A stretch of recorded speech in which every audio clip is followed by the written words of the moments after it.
Bismillahirrahmanirrahim. Assalamualaikum warahmatullahi wabarakatuh. Allahu Akbar, Allahu Akbar, Allahu Akbar. Allahu Akbar, Allahu Akbar, Allahu Akbar.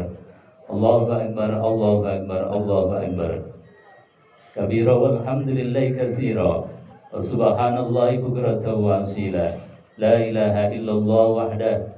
Sadaqa wa'dah wa nasara 'abdah wa 'azza jundahu wa zamal ahzaba wahdah.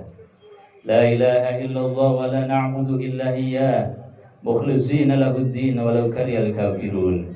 La ilaha illallah wallahu akbar walillahil hamd. Asyhadu an la ilaha illallah asyhadu anna Muhammadan 'abduhu wa rasuluh. Allahumma shalli wa sallim ala sayyidina Muhammad wa ala alihi wa sahbihi ajma'in warḍa 'anna ma'hum bi rahmatika ya arhamar rahimin. Ayyuhal hadirun, usikum wa nafsi bi taqwallah faqad faza fawzan 'azima. Kama qala Allah ta'ala fi kitabil karim wa huwa asdaqul qailin. A'udzu billahi samil 'alim minasy syaithanir rajim. Bismillahirrahmanirrahim. Ya ayyuhalladzina amanu taqullaha haqqa tuqatih wa la tamutunna illa wa antum muslimun.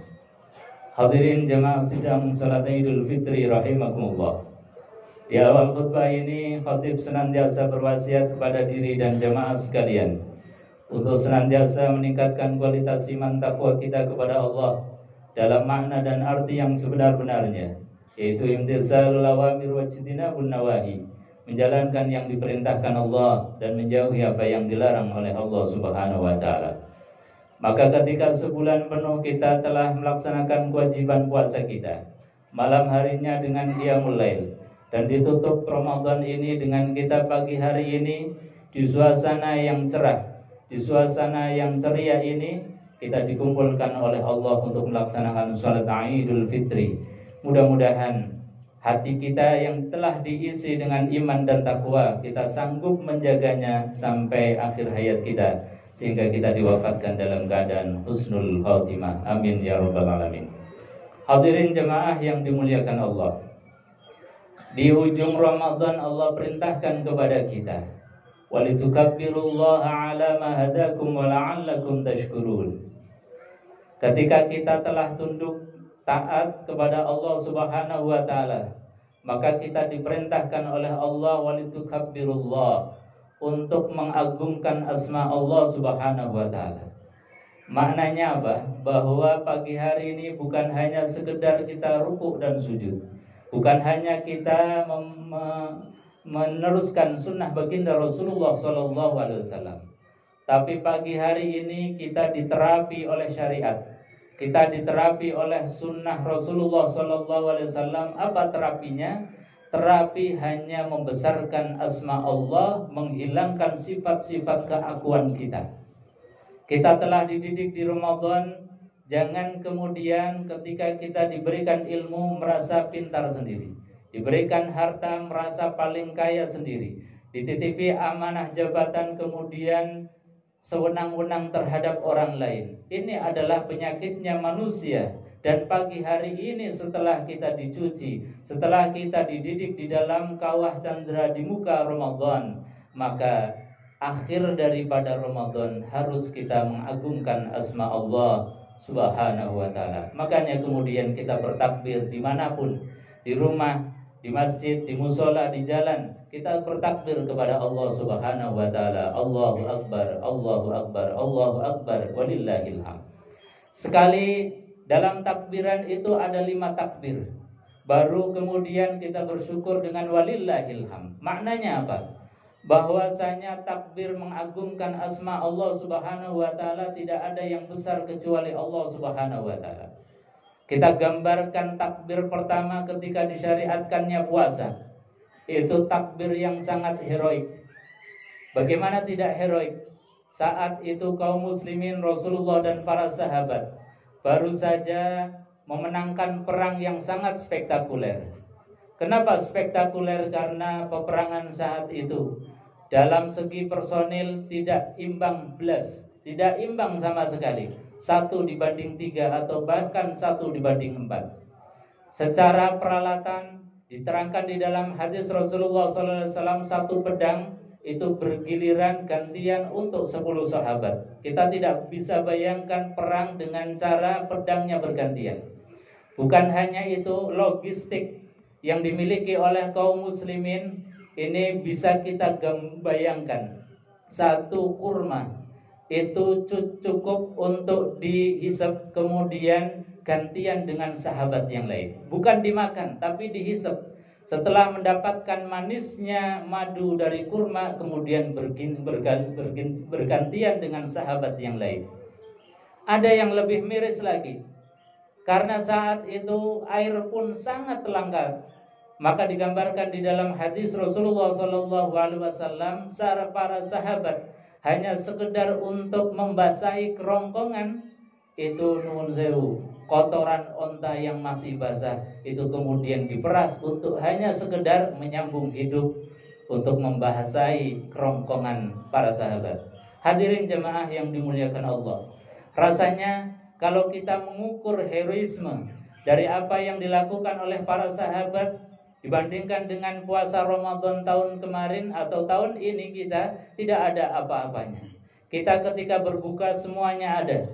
Kita tidak ada kekurangan satupun. Bahkan tidak ada musuh yang nyata yang ada di depan kita. Musuh kita yang paling nyata adalah diri kita sendiri yang sering kita kalah. Oleh karenanya kita diperintahkan oleh Allah, walitukabbirullah, bertakbirlah kepada Allah Subhanahu wa taala, agungkanlah Allah. Yang dimaksud adalah wala tusyriku bihi syai'a, jangan pernah menyekutukan Allah dengan apapun. Kemudian setelah kita diperintahkan untuk bertakbir, kemudian kita diperintahkan untuk bersyukur. Wala'allakum tashkurun, mudah-mudahan kita sekalian menjadi hamba-hamba yang bersyukur. Bagaimana cara kita bersyukur? Tentu kita mendaya gunakan apapun yang Allah titipkan kepada kita untuk jalan kebaikan dan jalan keridhaan Allah Subhanahu wa taala. Dan juga di antara cara syukur kita kepada Allah adalah wabil walidaini ihsana. Kita sekalian pasti punya orang tua, baik yang masih hidup maupun yang sudah meninggal. Maka berbaktilah kepada orang tua, syukurlah kepada Allah dengan cara membaiki orang tua. Kita bersilaturahim dengan orang tua, baik orang tua itu masih ada maupun orang tua sudah tidak ada. Bagaimana? Baginda Rasulullah SAW mengajarkan silaturahim, hubungan kita berbaik kepada orang tua berdoa. Yang pertama dengan doa. Jangan pernah lupa setiap habis sholat doakan kepada orang tua. Kemudian kita bersilaturahim. Syukur ketika mereka masih dalam keadaan hidup, maka kita langsung face to face bersilaturahim, langsung ketemu dengan orang tua, sungkem terhadap orang tua, minta ridhonya orang tua. Karena apa kata Rasulullah SAW, ridhollah fi ridhol walidain. Ridhonya Allah terletak pada ridho orang tua kita. Dan andai kata orang tua sudah tidak ada pun, Nabi SAW mengajarkan kepada kita bagaimana caranya. Kata Rasulullah SAW, abarral bir ayyasilar rajulu waddabi.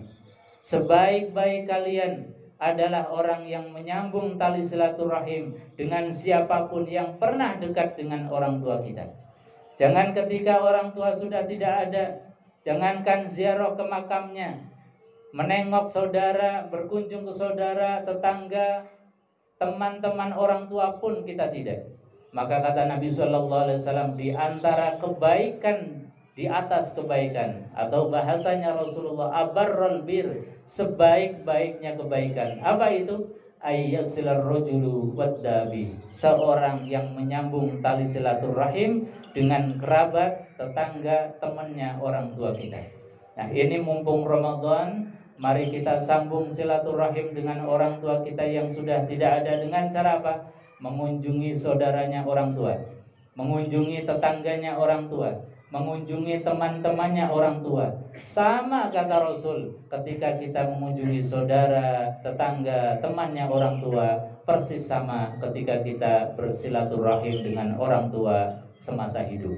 Oleh karenanya, mari kita jaga tauhid kita dan kita bersyukur kepada Allah dengan jalan birrul walidain, berbaik kepada kedua orang tua kita. Mudah-mudahan kita termasuk orang-orang yang soleh yang sanggup mendoakan kedua orang tua kita. Amin ya rabbal alamin. Bismillahirrahmanirrahim. Wal 'asri innal insana lafi khusrin illa alladziina aamanu wa 'amilus shalihaati wa tawassaw bil haqqi wa tawassaw bis sabr wa qur rabbighfir warham wa anta khairur rahimin.